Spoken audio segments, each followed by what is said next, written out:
The eighth strategy of war. Pick your battles carefully. Perfect economy strategy.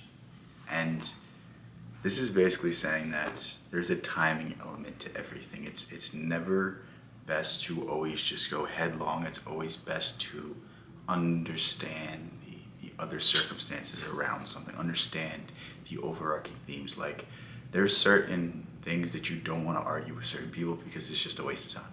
Whereas you might want to argue another argument with them because you can find common ground. I think this is something that's especially important nowadays because, I mean, you try to talk politics with anybody, you're not getting anywhere, but then we start to talk about movies and it's like, you know what, we can at least have a civil conversation. I think it's knowing what to argue, knowing what to say, knowing what to push, knowing what to do at the exact moment that makes you a skilled operator, that makes you someone that is going to be successful in life. Because, I mean, we can even take this into fighting. When I'm fighting with somebody, if I know someone's really strong, am I going to try to rip a Kimura on them?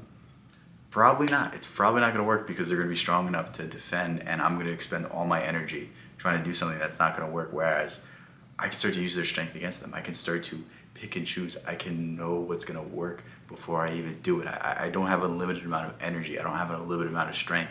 I need to really be careful with how I maneuver. And it's the same thing with life. It's the same thing with how you apply yourself in different scenarios. And it's knowing when to pick and choose. It's knowing when to retreat. It's knowing when to advance. And it's seizing the opportunity when you see it arise. It's understanding the battlefield, understanding the chaos of war, understanding the deeper and more significant circumstances around everything. And I think this is a very, very important strategy, and this is one that I would very much suggest that you follow at all times because, I mean, let's face it, some days we're not going to win. Some days the cards are stacked against us, and it's not good to use all of your leverage. It's not good to use all of the capital that you've gained in a certain office. It's not good to burn bridges. It's not good to do certain things, especially without the timing, especially without the aid of other things around you. And that's why I really love this book. I really love this book because it takes different angles. It explains different strategies.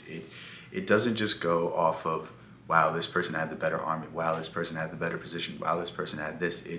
It's teaching how to do things when you're not necessarily in the advantage. It's teaching you to be patient. It's teaching you to seize the opportunity when it arises, but not overextend. Never overextending, never putting yourself in a bad position. Like, I'll tell you what, if you want to be a great fighter, never expose yourself. Never put yourself in a position where you're taking such a big risk that if you mess up, you're going to lose. Think of Kamaru Usman. Usman rarely, I mean, you have the one head kick with Leon Edwards, but aside from that, Usman never put himself in a bad position. I mean, I would say Khabib really never got hit throughout his whole career, and it's because he was smart.